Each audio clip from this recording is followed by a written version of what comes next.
evening, good evening, good evening. Hope everybody is enjoying this Wednesday evening. And hopefully it's not all rainy and dreary where you are like it is where I am. Just a little disclaimer. Chris is on hiatus for a couple of weeks. Chilling, relaxing, getting his zen on.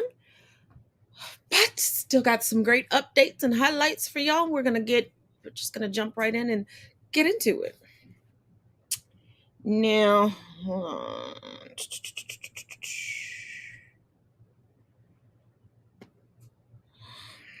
Okay, had a couple of different articles regarding this update, so I had to go to the most recent if it wants to pop up. Here we go. Coming from what's this on my screen? PFT Football Talk. NFL Deshaun Watson settlement remains possible, but still not likely for now. 6 days ago, the hearing regarding potential discipline for Browns quarterback Deshaun Watson ended. 5 days from now, the two sides will submit written paperwork to Judge Sue L. Robinson, arguing their respective positions in the interim. A negotiated compromise can be reached in theory. Arguments have been made as to the wisdom of a settlement, and it would make sense. Legal disputes become finalized without a formal ruling at the time. The best outcome results in both sides being a little pissed off at the final decision. Yes, that is legitimately what is written, but eliminates the prospect of one side ending up extremely pissed off over the clear and conclusive loss. I promise you, I did not write this article. The problem for the league is PR. The NFL, and specifically Commissioner Roger Goodell, can't afford to be perceived as being too lenient on Watson. Oh, like they were so lenient on Ben Roethlisberger? Despite the potential flaws in the case that is presented to Judge Robinson.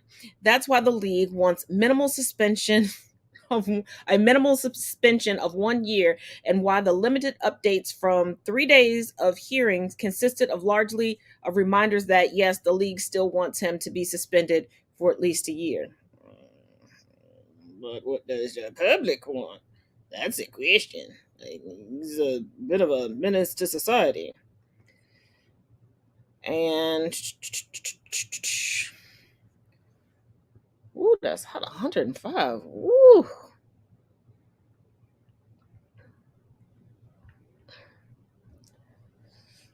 Let's see. And coming from CBS, Deshaun Watson's suspension decision. QB's disciplinary hearing with NFL concludes 2 outcomes on the table. Jesus, Mary and Joseph. The NFL has been investigating Deshaun Watson for more than a year now. That is not an investigation. That is the dragging of the feet. Are they taking notes from the DOJ?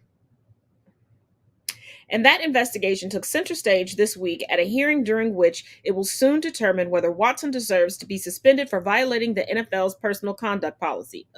Yes. You have 20 plus outstanding cases and almost 100 complaints from women. Maybe.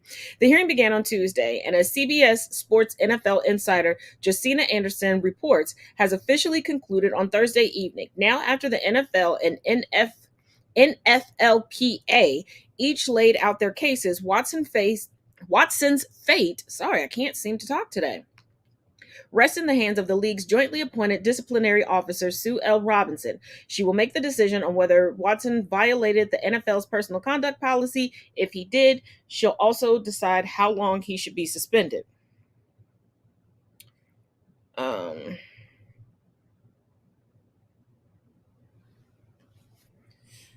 a minute. I know. Here we go. Because I was going to say, I know that had another update, which is making me wonder about this whole suspension thing, if they're really going to go through with it. Because coming from All Bengals online, traded, Baker Mayfield has a new home. The former Browns starter is getting a fresh start down south. View the Baker Mayfield has a new team. According to multiple reports, the first overall pick in the 2018 NFL Draft is headed to Carolina to play out his fifth-year option. The Panthers are sending Cleveland a conditional 2024 fifth-round pick in the deal, and two sides are splitting his final year. According to Mike Garofalo, Cleveland is paying Mayfield $10.5 million, while the Panthers are chipping in roughly $5 million, and Mayfield is foregoing $3 million just to make the deal happen. Viewing it through a Bengals lens, the Browns just got worse at quarterback with the move. They are all but guaranteed to start Jacoby Brissett to open the season, pending a decision on Deshaun Watson's suspension. Either way, Mayfield gets a chance to take the starting job from Sam Darnold and quickly seek revenge for how the Browns handled getting rid of him. Carolina hosts Cleveland in week 1 this season. The Bengals face Mayfield and the Panthers at Paul Brown Stadium on November 6th.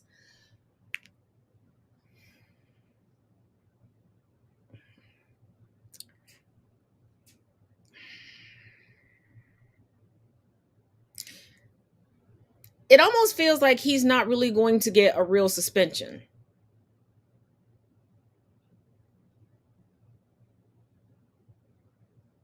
Because why would you let go of Mayfield and Watson's fate is still up in the air? Something is not right, y'all. Something just doesn't, it just, it just, now, hold on. Coming from all Steelers, Deshaun Watson will never play for the Browns. The Cleveland Browns could be in trouble, according to the belief of one NFL insider. The Cleveland Browns could be in trouble, according to the belief of one NFL insider. After 3 days of trial, quarterback Deshaun Watson awaits the verdict of his suspension from the NFL. According to CBS Sports, Jason La Canfora, there's a thought that Watson never wears a Browns uniform during the season. Let's hope. La Canfora made this known during an appearance on 93.7 The Fan, where he said there could be more coming out surrounding Watson in these sexual assault lawsuits. Well, duh. Where there's smoke, there's generally a forest fire. I don't know if Deshaun Watson is ever going to play with the Cleveland Browns, La Canfora said. If he is told to sit on the sidelines for a year, what more comes out during that year? Even if he doesn't sit, I get where he's saying, but I think more would come out if he played, because that is a huge slap in the face to any victims that may not have spoken out yet, who are believing that, justice is on the horizon, possibly. Like Conforna said, the Browns didn't do any research into Watson's case, which could lead to many surprises as time passes. You would think, because as much as they deep dive into the business of NFL cheerleaders, I wouldn't I wouldn't not hazard a guess on how many games he starts for the Browns, looking for us said. I have seen him start one before. I have to see him start one before I even consider it. Watson met with at least 66 women over the course of 17 months. Bruh, you got a problem. That is an addiction. You need treatment. 66 women in the course of. According to a report from the New York Times, he has settled 20 of his current 24 lawsuits. Bruh, you trying to be like a millionaire for just a month? Because I feel like after paying all of these settlements and legal fees and your managers and PR and your accountant, you gonna need government assistance. You might need government assistance, my boy.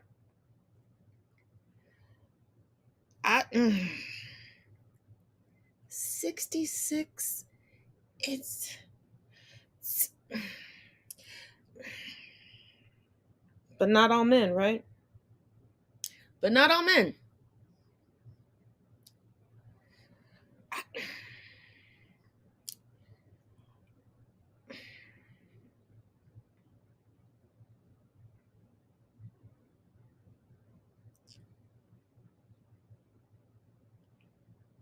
Okay.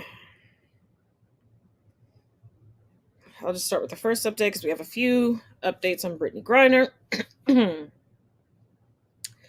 So, coming from CNN.com, U.S. basketball star Brittany Griner appears in Russian court on drug smuggling charges. The two-time U.S. Olympic basketball gold medalist Brittany Griner went on trial at a court near Moscow on Friday on drug smuggling charges, which can be punishable by up to 10 years in prison. Griner, 31, a Phoenix Mercury player who plays in Russia during the NBA's offseason, was arrested February 17th at a Moscow airport a week before Russia invaded Ukraine. It's a little too coincidental, but we discussed that previously. Griner supporters and U.S. officials say she is wrongfully detained and have called for her release as fears mount that she is being used as a political pawn amid rising tensions between Russia and the United States. At the trial, Griner was accused by a prosecutor of smuggling less than a gram of cannabis oil in her luggage. Being sufficiently aware that the movement of narcotic drugs is not allowed no later than February 17, 2022, at an unspecified location under unspecified circumstances from an unidentified person. From an unidentified person, Griner bought two cartridges for personal use, which contain 0.252 grams and 0.45 grams of hash oil, totaling 0.702 grams, the prosecutor said, according to a TASS reporter in the hall of Khimki City Court. Where'd she buy it from, though? Because these are cartridges. She didn't buy a blunt. She didn't buy hash. She didn't purchase this in its, how to avoid a CGV, in its oregano state. Where did she buy it from?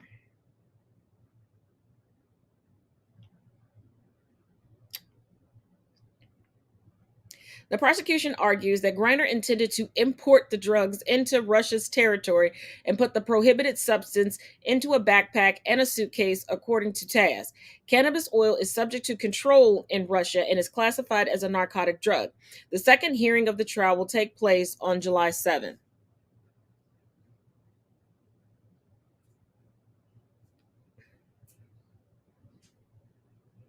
Import the drugs into Russia's territory. And her intent was to put it in a backpack and a suitcase, but y'all took it out of her bag. So what was she gonna do? Move it from? Yeah.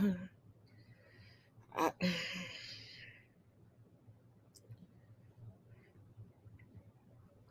um.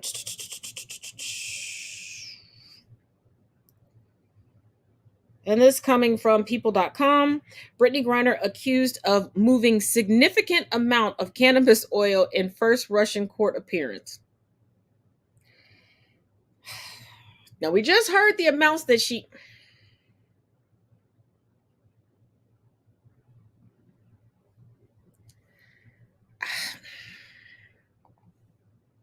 That's an excellent question. If you remember a few weeks ago, we discussed it was on the table for a plausible prisoner exchange to bring her home. Why that was like put on the back burner, why they did not move through with that, I have yet to find anywhere giving an explanation regarding this. I'm so lost and so baffled on this. But you know, Putin gonna be Putin. And I'm like, you're not at war with the United States. And we're not jumping into the fight. I mean, we're sending supplies because the UN said we could, but let's see. Excuse me. WNBA star and Olympic gold medalist Brittany Griner was accused by Russian prosecutor of moving a significant amount of cannabis oil during her first appearance in court on Friday, according to Russian media. Griner, 31, was walked into the courtroom. First of all, let me explain to y'all how they were walking her in, because I was able to see some snippets outside of the court of them transporting her. She's handcuffed, and then there's like another cuff that's attached to an officer. Brittany Griner is a professional basketball player. Think of her size. It's like, this is Brittany, this is the guard. And the guard is like just taking off up the steps.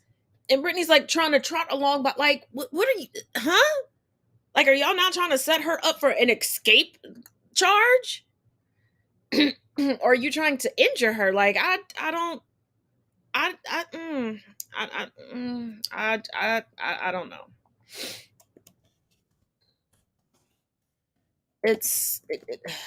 But whew, let's keep it going. In handcuffs, wearing a Jimi Hendrix t-shirt. Once inside, she was placed in a cage with a bottle of water and a bag of cookies, according to Russian media reports. Wow. The Washington Post said. The prosecutor reportedly called two witnesses during the trial. The customs agent who searched Griner's bag when she was first arrested on February 17th, Griner's attorney, Alexander Boykov, told reporters. Y'all not even, well, I guess she couldn't have an American attorney over there, because I don't think anywho. Griner was not asked if she was innocent or guilty.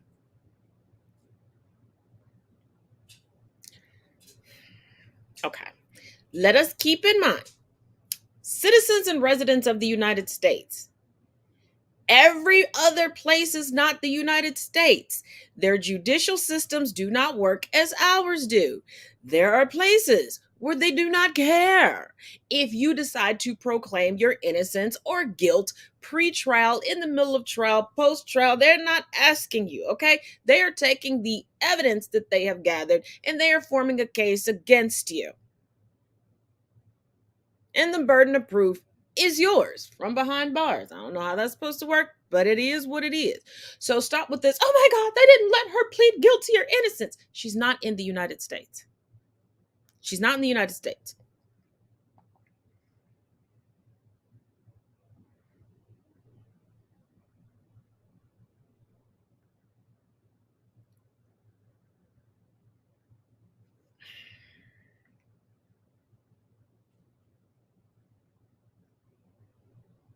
Kiki, go sit in the corner for 2 minutes. Lord, what are you, you know, no, no, no.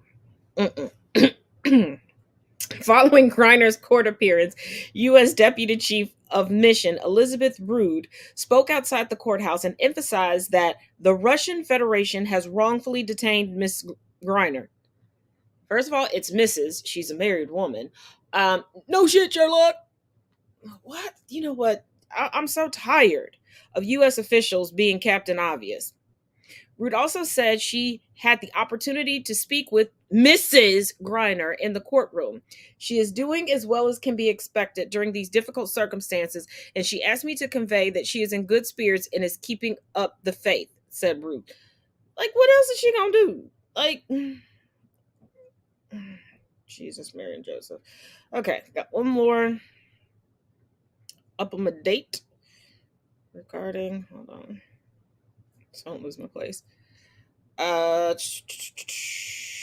Coming from the insider.com, Brittany Griner, who is 6'9", is put in a very, very, very tiny cage for 5 hours each time she has to go to court in Russia, wife says. Told y'all she was married. Put some respect on her name.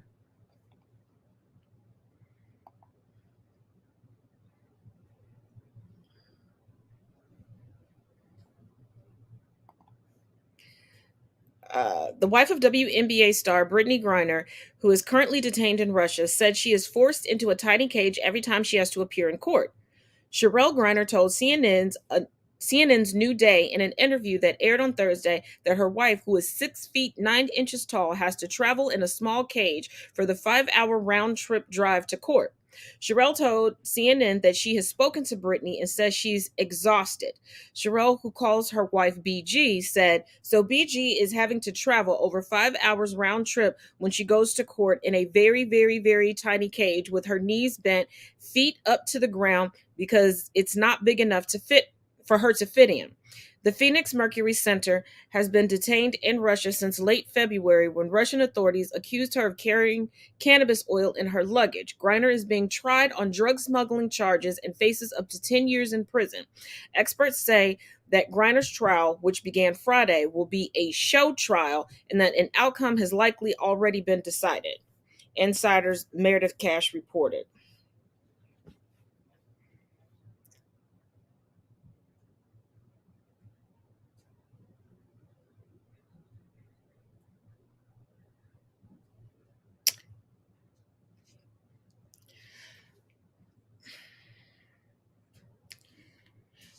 I'm sorry, I'm a little taken aback. I normally completely don't even look at comment sections on any article, whether I'm just leisurely reading them or on the show. But this first comment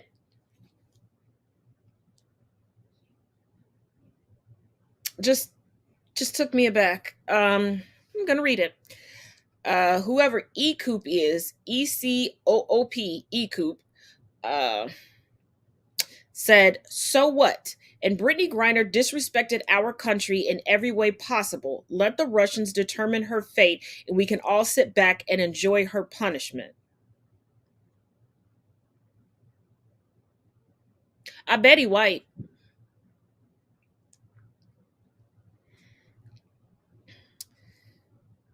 So another person said, how did she disrespect our country? Ted M. Lobdell said, if you are such a fan, you should know. So user Black Man said, well, I'm a vet and a fan. Now again, how'd she disrespect the country?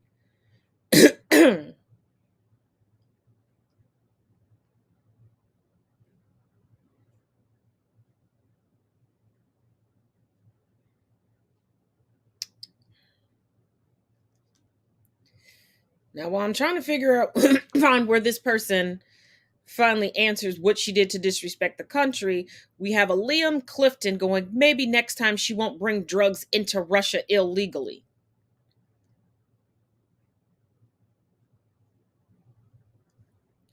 Now, an Angie Knop, I don't know, said, she says she hates America. I bet she likes it now. Laughing emoji, laughing emoji, laughing emoji.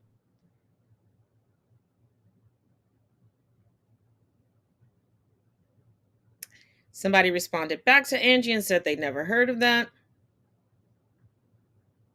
Ah, here we go. Finally, kind of sort of an answer. It's long and drawn out, but here we go. She wasn't just a national anthem kneeler. She didn't even go out on the floor when it was played. She didn't want to give America or those who fought for our freedoms their due respect. Back in June of 2021, Griner said, I honestly feel we should not play the national anthem during our season. I think we should take that much of a stand. I'm going to protest regardless. I am not going to be out there for the national anthem. She has every right to say and do what she said, and everyone who disagrees has every right to say she disrespected the United States.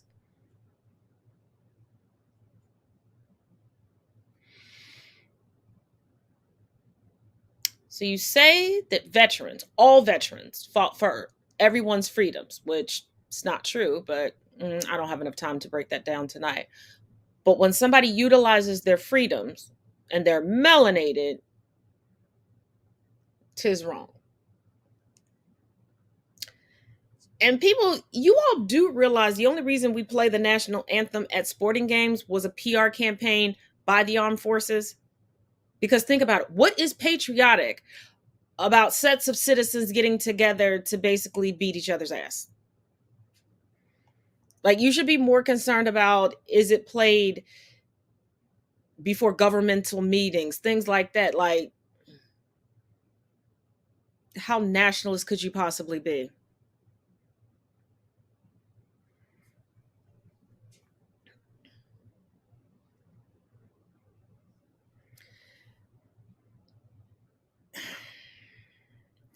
And what's funny is all of these super patriots that are like, oh, I love the army, I love the vets, we gotta honor our armed forces.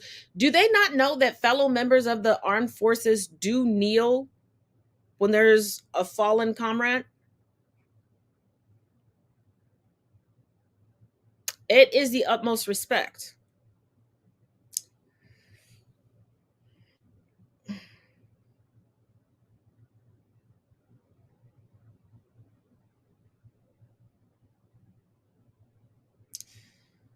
So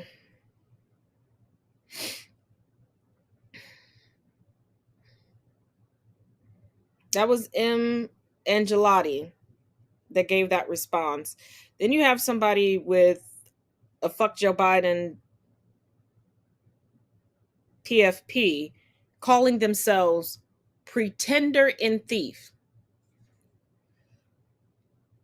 So a person asks Angelotti, that's your interpretation of disrespect? And then black man comes back and says, freedom of speech. What about those who tell other Americans, go back to your country when they were born here? You never asked yourself why she feels that way. Privileged people never see any real form of disrespect. Angelotti. People who refuse to stand for the flag or national anthem, people who burn the flag. Yeah, I find it very disrespectful, but I understand that it's their right to do so. It's also the right of others to disagree with that choice. Isn't America great? In some countries, they would just shoot you for disrespect. But who is it disrespectful to? Like, if you don't like something, it doesn't mean that it's disrespectful. And sorry, not sorry, I'm tired of white people literally acting like if it offends them, it offends the country, that it is disrespectful to the country.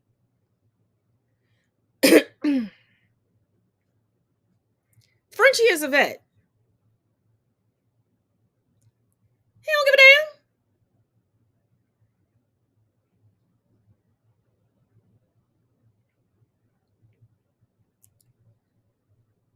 Okay.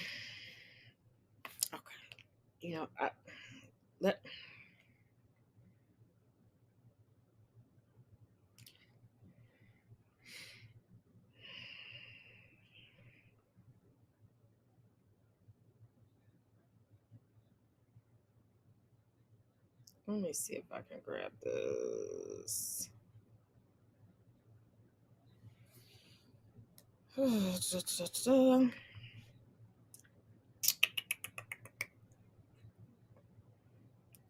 I am going to.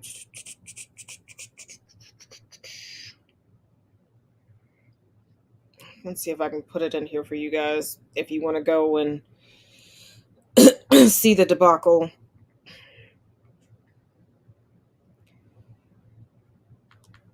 That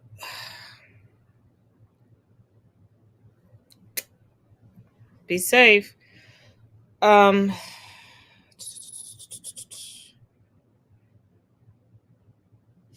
I only have 2 articles left. Let's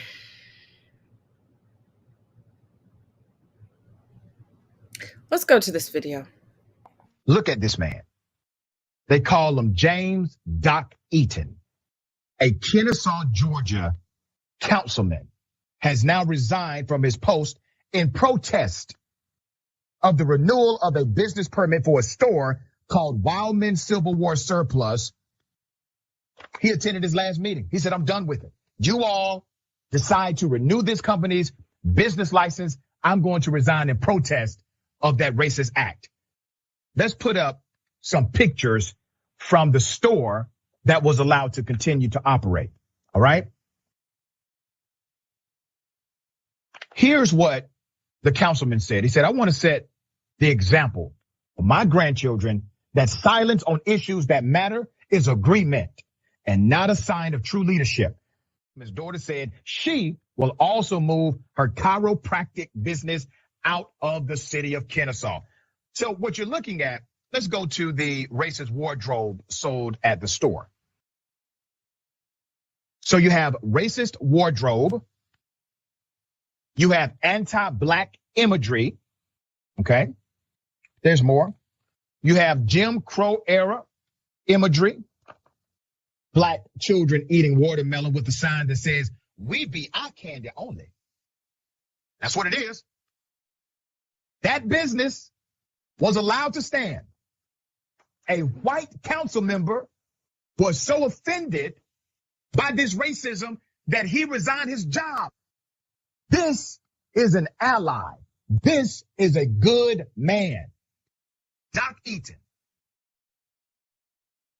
older white gentleman, did the absolute right thing, raised his children right, obviously, because his daughter stood up and said, "And I'm taking my chiropractic business out of this city as well if you renew the license of this racist establishment." Let's put up the picture of the people in charge. Let's put all of them up. I'm exposing all of them. Let's start on the left. That's your fire chief, Bill Johnson. Then you have the city manager, Jeff Drobny. And who is the business license supervisor? Well, it's the brother on the right. His name is Derek Cox. He oversaw the approval process after the business corrected items that made them fail.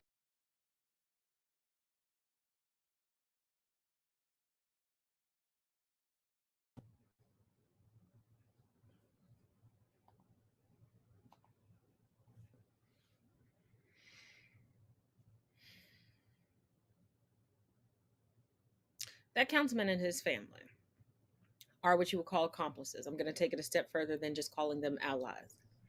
They did not call themselves that. Step one. They put their money where their mouth was, literally. Step two.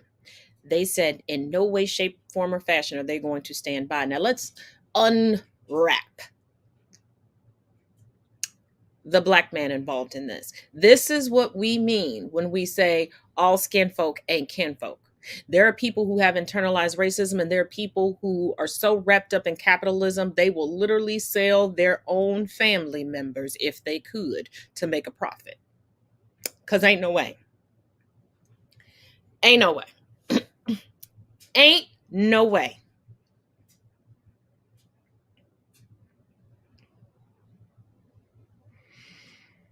I am not going to be a part of a business that's sole business plan is denigrating and disrespecting myself, my people, my ancestors, my complete history. And let me guess, their tagline is heritage, not hate.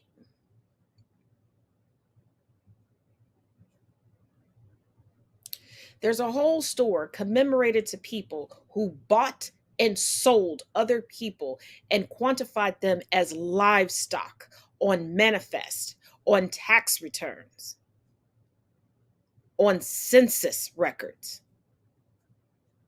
A whole store dedicated to people who would feed black babies to alligators for fun, drown black babies at carnivals for fun, eat black children, and have a whole cookbook dedicated to it.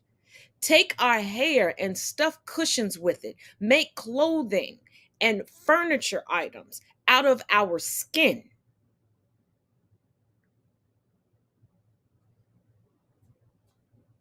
And where would they have amassed all of this merchandise in order to sell?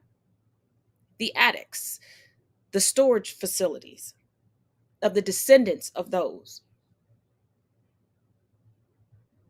who were smack in the eye of the storm of chattel slavery.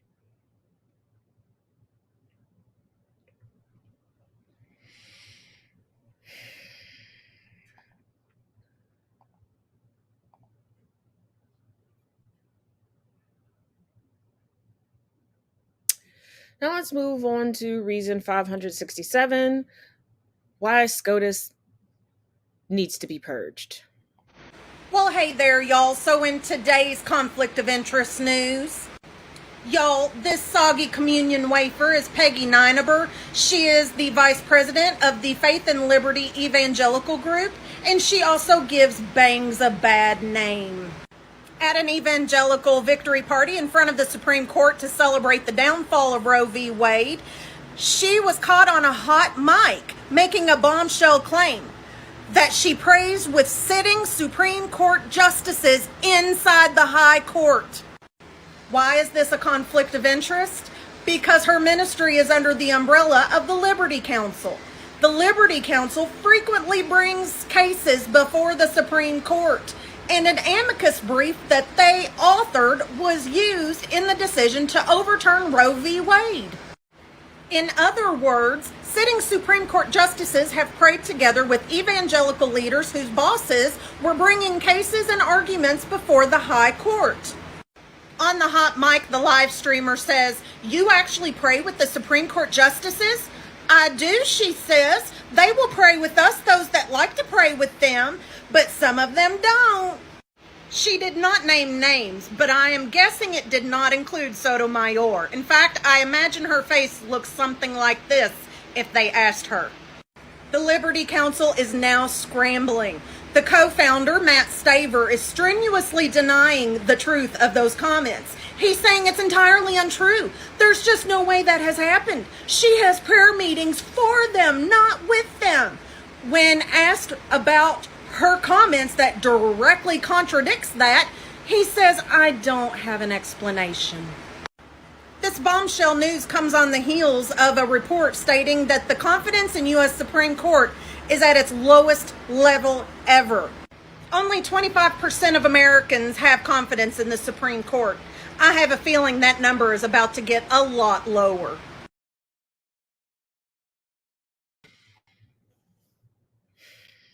Two things. Keep in mind that during the time this happened, the Honorable Ketanji Brown Jackson had not been sworn in nor seated as of yet. She had nothing to do with that, would not have been a part of this prayer circle. Second caveat, there is supposed to be a separation of church and state. Let me repeat that. There is supposed to be a separation of church and state. The SCOTUS is to be unbiased and rule over the interpretation of the law and of the Constitution, not on their own personal biases or personal opinions. Now, if you've followed me here or on different social media platforms during the confirmation hearings of Amy Coney Barrett, there were a lot of things that came out. There are a lot of things that, I discussed with you all. One of the biggest things is the cult-like church, the religion that Barrett belongs to. And the fact that her as a woman, she has to literally run every aspect of her life by, we'll call them an advisor. And I question her ability to be impartial and her ability to make rulings and judgments on her own. Would she be putting down rulings and passing judgments based on what this advisor is telling her, which would be based on what the cult wants? And the really messed up part about it is, since Trump, we have had a minority rule. This is why they believe that they're the silent majority. They are not. They are the loud, raucous, consistently incorrect minority in the country. The vast majority of the United States did not want Roe v. Wade overturned.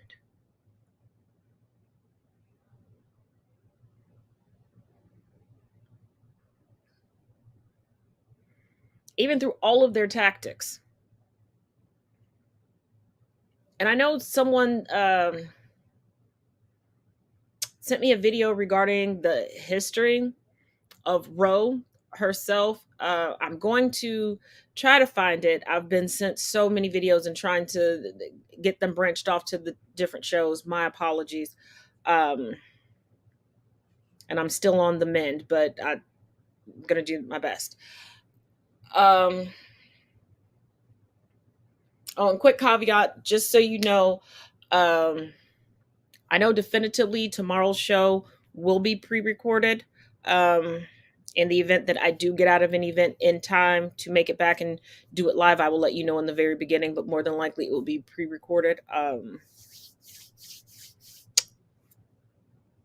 So yes, I will be once again out and about, lending my support to family members that are near and dear to my heart. We have another Uvalde update. This is coming from CBSNews.com. Uvalde police officer missed opportunity to fire at gunman while waiting for supervisor's permission, report finds. A police officer armed with a rifle watched the gunman in the Uvalde Elementary School massacre walk around the campus but did not fire while waiting for permission from a supervisor to shoot, according to a sweeping critique released Wednesday on the tactical response to the May massacre. Now we waiting for permission? Because in Akron, didn't nobody wait for nothing. They shot at that young man 90 times and hit him 60 to the point where he's unrecognizable. But now we're waiting for Some of the 21 victims at Robb Elementary School, including 19 children, likely could have been saved on May 24th had they received medical attention sooner, while police waited more than an hour before breaching the fourth grade classroom, a review by a training center at Texas State University for active shooter situations found. The report is yet another damning assessment of how police failed to act on opportunities that might have saved lives in what became the deadliest school shooting in the United States since the slaughter at Sandy Hook Elementary School in 2012. A reasonable officer would have considered this an active situation and devised a plan to address the suspect, read the report published by the university's Advanced Law Enforcement Rapid Response Training Program. You got that right. They never want to ask permission for anything else, but now all of a sudden, when we need them to let their training take over and do what all of the bootlickers claim that they do. But this is yet another reminder that per SCOTUS, police have zero duty nor obligation to protect and or serve us. Basically, they're just heavily armed, glorified paper pushers. They're gophers. Might as well just have them take over DoorDash and Uber Eats and bring us coffee. Because we all know we're not going to get the donuts. Authors of the 26-page report said their findings were based off video taken from the school, police body cameras, testimony from officers on the scene, and statements from investigators. Among their findings, it appeared that no officer waiting in the hallway during the shooting ever tested to see if the door to the classroom was locked. The head of Texas State Police Agency has also faulted officers on the scene for not checking the doors. Really? Yeah. Y'all couldn't get through that door? But multiple times y'all got through the very, very locked doors of black people before you came in and murdered them in their homes on no-knock warrants or a mistaken identity.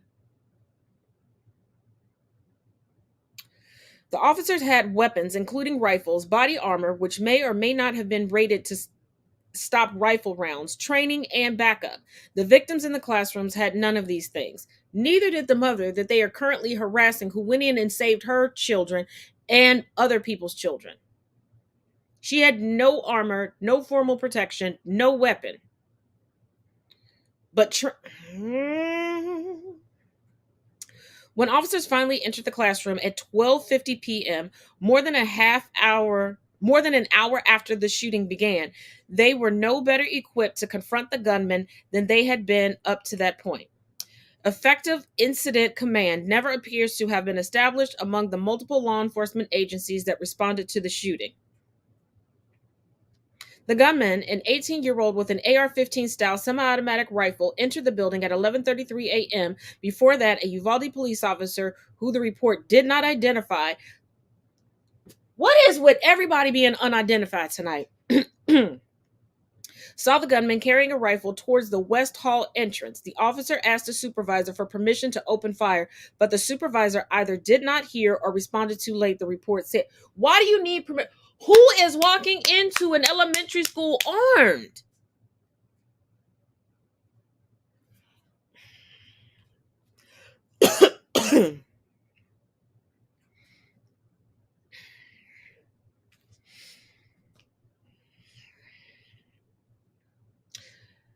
And regarding one of the weekends,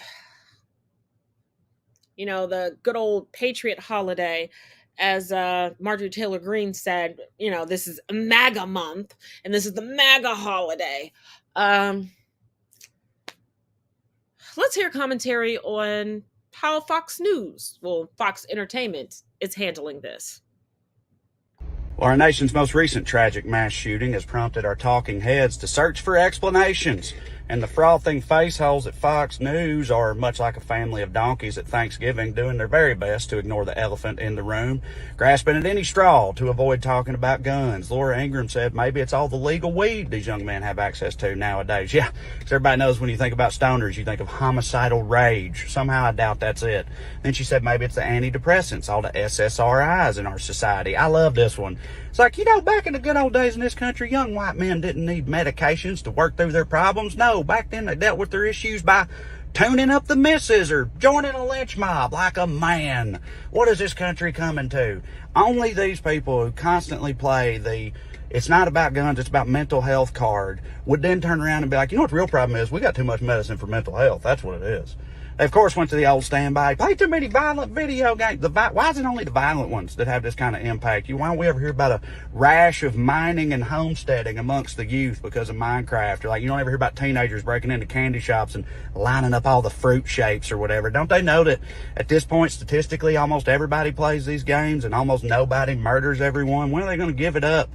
They also went to the old standbys, whataboutism and racism. Bill O'Reilly was like, I don't even want to hear it from Chicago till they admit that the blacks kill people too. It's like, now they won't talk about black lives. All right. As if anybody on the left is advocating for more gang violence. No, believe it or not, we generally prefer that fewer people across the board were shot to death in this country. It's just no one's talking about gang violence in this particular case on account of it ain't got shit to do with it. Not that hard to understand. But I think my favorite take on the matter came from Tucky Wucky. Tucker Carlson said the real problem with all these angry young white men is that all the women in their lives are overbearing bitches who won't stop being mean to them and making them feel bad. I'm sure that's it. I'm sure the real problem with all these rudderless, misguided, unloved, and rage-filled young men is overly attentive mothers. Yeah, sure you've cracked it, Tucker. It's also funny this is coming from the guy whose mama abandoned him at 6 years old. It's like, kind of feels like this is about something else, buddy. But no, whatever it takes to keep from talking about the fact that we clearly have a problem with guns. And of course, anyone who would commit an atrocity like this has a myriad of other factors that lead them to that moment. But it would be a much more difficult proposition for them if they didn't also have convenient and immediate access to a high-powered arsenal when they got there. No one's saying we should ignore all these other factors. We're just saying that we should try to maybe make it at least a little bit more difficult for them to execute when the time comes, right? Or, we just keep giving out thoughts and prayers and making shit up. That seems to be working great so far. Love y'all.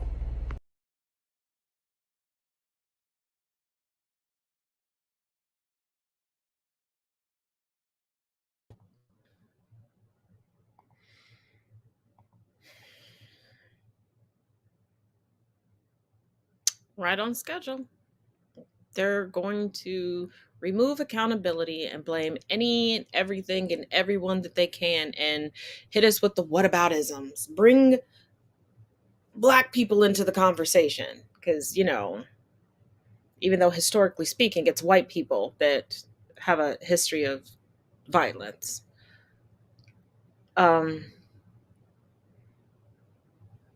Just like it continues to amaze me the stances that Tucker Carlson takes, given that his paternal grandmother was underage when she secretly got pregnant with his grandfather. His grandfather's father tried to convince said minor to steal their own baby and run off and marry him, and she said no, so he committed suicide. She gave up the baby with the urgence of her parents. He went into foster care, then was adopted. Then the father had 2 children, including Tucker, with a woman who decided when Tucker was about 6 years old that she wanted to just up and leave and follow a bohemian lifestyle. Must be nice. So they got divorced, got married to a Swanson heiress, and she decided to throw Swanson into both of the boys' names, like it's part of their middle name. And she officially adopted them. But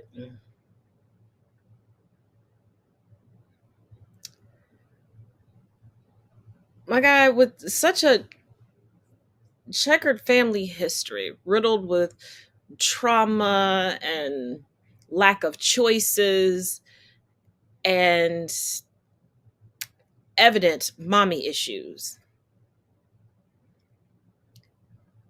your father was respected in journalism, and you chose this. At least your marriage has lasted since 1991. How? I have no idea. Maybe it's that Swanson money, or maybe a combination of the Fox and Swanson money. I don't know. But let's end the evening on a good note. Coming from ESPN.com, Simone Biles, Megan Rapinoe among recipients of Presidential Medal of Freedom. Gymnast Simone Biles and U.S. women's national team star Megan Rapinoe will be presented with the nation's highest civilian honor, the Presidential Medal of Freedom, by Joe Biden in a ceremony next week, the White House announced Friday. Biles is the most decorated United States gymnast in history, winning 32 Olympic and World Championship medals. She is also an outspoken advocate on issues that are very personal to her, including athletes' mental health, children in foster care, and sexual assault victims. Rapinoe, a two-time Women's World Cup winner and 2012 Olympic gold medalist, is a prominent advocate for gender pay equality, racial justice, and LGBTQIA+ rights. She was at training camp in Denver when the White House called to inform her of the honor. Rapinoe thought she was getting a prank call or robocall when she saw her phone say White House, U.S. Soccer said in a statement. She showed her phone to a teammate who encouraged her to answer the call. Biles and Rapinoe are among 17 people who will be honored at the White House ceremony. Also among those receiving the Medal of Freedom will be actor Denzel Washington, former U.S. Senator John McCain posthumously, former U.S. Representative Gabrielle Giffords, Apple co-founder Steve Jobs posthumously. What the hell is Steve Jobs getting a... Are we thinking of the same Steve Jobs? Are we? Okay. And Sandra Lindsay, the New York City nurse who was the first in the United States to receive the COVID-19 vaccine.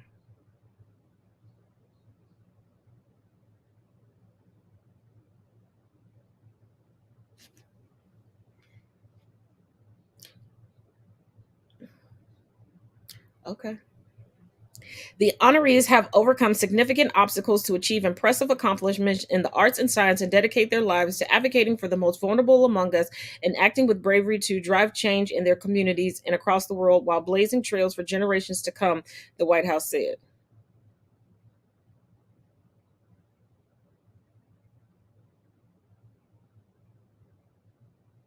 Oh.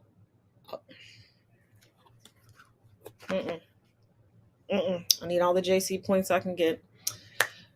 But like I said, keep in mind tomorrow's broadcast will be pre-recorded, more than likely. And as always, each one teach one, each one reach one. And please be sure, I believe it's 2 videos back. This week's Tastastic Tuesday is up. That is the audio podcast. And there are 2 new blog posts. They are linked in the description of this video. Or you can just go to Blogspot. And it's under Camp Taz. But until next time.